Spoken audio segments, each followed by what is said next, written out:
میں اللہ اللہ کہے جا رہا ہوں، مزے بے خودی کے لیے جا رہا ہوں، لگا کر میں سنت کو سینے سے اپنے، یوں بخشش کا سامان کیے جا رہا۔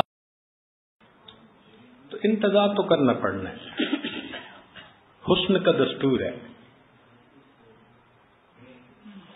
انتظار کرواتا ہے، شہنشاہوں کی ترتیب ہے، انتظار کرواتے ہیں۔ تو مالک الملک بھی انتظار کرواتا ہے، اسی وہ بھی چاہتا ہے کہ بیٹھو میری یاد میں۔ تو ایک بات کہ ذکر قلبی حاصل کرنے کے لیے جو بندہ سنجیدہ ہے تو ایک تو اسے بیٹھنے کی ترتیب بنانی پڑے گی، چاہے تہجد کے بعد بنائیں، چاہے عشاء کے بعد بنائیں، چاہے دن میں بنائیں، اس میں کوئی پابندی نہیں ہے۔ جو سہولت کا وقت ہے اس وقت میں بنائیں، مگر بیٹھیں صحیح، ٹائم کھلا ہو۔ جب آپ بیٹھ گئے تو اب سب سے پہلی چیز کیا ہوگی کہ شیطان شیطانیت دکھائے گا اور وہ برے خیالات شہوانی شیطانی بھرمار کر دے گا۔ آپ پریشان ہو جائیں گے کہ یار مراقبے کے بغیر ہی اچھے تھے، کہ مراقبے کے بغیر تو ایسے خیال نہیں آتے تھے، ذرا مراقبے میں بیٹھے تو کیا کیا تماشے۔ یہ اصل میں شیطان کا حربہ ہے انسان کو مایوس کرنے کے لیے۔ تو کیا ہوتا ہے کہ نیا بندہ مراقبے میں سر جھکاتا ہے، 1 منٹ کے بعد سر اٹھا دیتا ہے، بس اس سے نہیں بیٹھا جاتا۔ اس کو بھی مجاہدہ کرنا پڑے گا، برداشت کرنا پڑے گا۔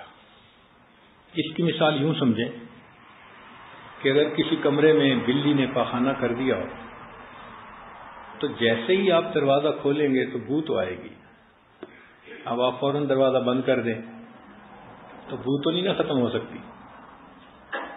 بو ختم کرنے کا ایک ہی طریقہ ہے کہ دروازہ کھولیں، بو کو برداشت کریں اور نجاست کو صاف کریں، ہمیشہ کے لیے ختم۔ اسی طرح جب ہم مراقبے میں بیٹھتے ہیں اور دل کا دروازہ کھولتے ہیں تو شیطان بلی نے وہاں نجاست کی ہوتی ہے، تو بو کو دیکھ کے بند کرنے کی ضرورت نہیں ہے، بیٹھے رہے۔ یہ سوچیں کہ اگر اس دل کو میں لے کے اللہ کے سامنے گیا تو کیا شکل دکھاؤں گا کہ تمہارے دل میں یہ کوڑا کرکٹ بھرا ہوا ہے، یوں تم نے میرے گھر کو برباد کیا، ویران کیا۔ تو بلکہ دل میں افسوس ہو کہ میں نے بڑی دیر کے بعد اس چیز کو ریئلائز کیا کہ مجھے دل کو سنوارنا ہے، صاف کرنا ہے۔ تو بیٹھے رہے، جو خیال آتا ہے بیٹھے رہے۔ ہوگا کیا کہ پہلے دن 100 خیال آئیں گے، پھر 99 ہو جائیں گے، پھر 98 ہو جائیں گے، پھر 97۔ یہ خیالات گھٹتے جائیں گے اور جو حضوری اور توجہ والا ٹائم ہے وہ بڑھتا جائے گا، حتیٰ کہ ایک ایسا وقت آئے گا کہ جیسے ہی سر جھکائیں گے اللہ کی یاد میں آپ ڈوب جائیں گے، استغراق کی کیفیت حاصل ہو جائے گی۔ پھر گھنٹوں بیٹھیں گے، دل کے آئینے میں ہے تصویر یار، جب ذرا گردن جھکائی دیکھ لی۔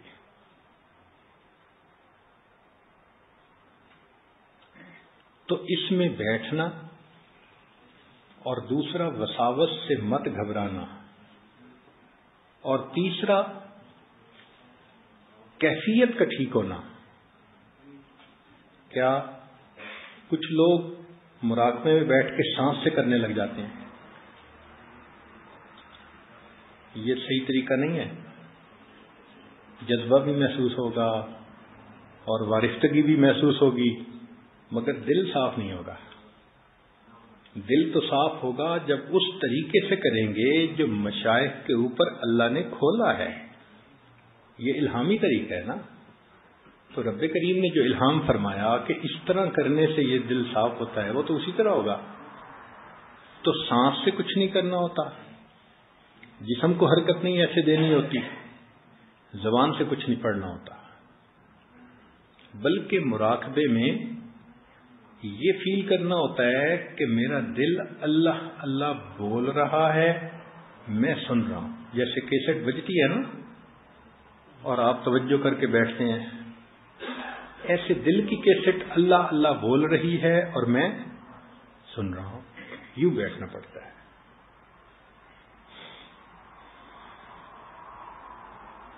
اب آپ جب اس طرح بیٹھیں گے نا تو کبھی نیند بھی آ جائے گی، کبھی خواب بھی آ جائے گا، کبھی ویسے کوئی نقشہ ہی شیطان دکھا دے گا. یہ ایک اور ٹریپ شیطان کا کہ اگر یہ شیطانی خیالات کی وجہ سے مراقبے سے پیچھے نہیں ہٹا تو اب اس کو نقشے دکھا کر ذرا خود پسندی کا مریض بنا دو. یہ سیکنڈ اٹیک ہے اس کا، یہ سیکنڈ اٹیک ہے. شیطان بدبخت دشمن ہے. کہتے ہیں کہ شیخ عبد القادر جیلانی رحمۃ اللہ علیہ جنگل میں بیٹھے مراقبہ کر رہے تھے، یکدم ایک روشنی ظاہر ہوئی اور آواز آئی، عبد القادر اب ہم تم سے بہت خوش ہو گئے اور قلم تمہارے لیے اٹھا دیا گیا. یعنی اب تم جو مرضی کرو، اب ہم تم سے راضی. تو جیسے ہی یہ آواز آئی نا تو شیخ عبد القادر جیلانی رحمۃ اللہ علیہ نے فوراً پڑھا لا حول ولا قوت الا باللہ، کہ اللہ کا حکم تو ہے کہ وَاعْبُدْ رَبَّكَ حَتَّى يَأْتِيَكَ الْيَقِينُ کہ موت تک کرنا ہے. اور یہ تو پھر شیطان ہی ہو سکتا ہے نا جو کہہ رہا ہے کہ اب جو تم کرو قلم اٹھا دی گئی. تو انہوں نے کہا لا حول ولا قوت الا باللہ. تو شیطان تھا، بھاگا، مگر جاتے ہوئے بیک فائر کر گیا. کیا کہنے لگا کہ عبد القادر میں نے اس ترکیب سے سینکڑوں اولیاء کو گرایا، تم اپنے علم کی وجہ سے بچ گئے. میں نے اس ترتیب سے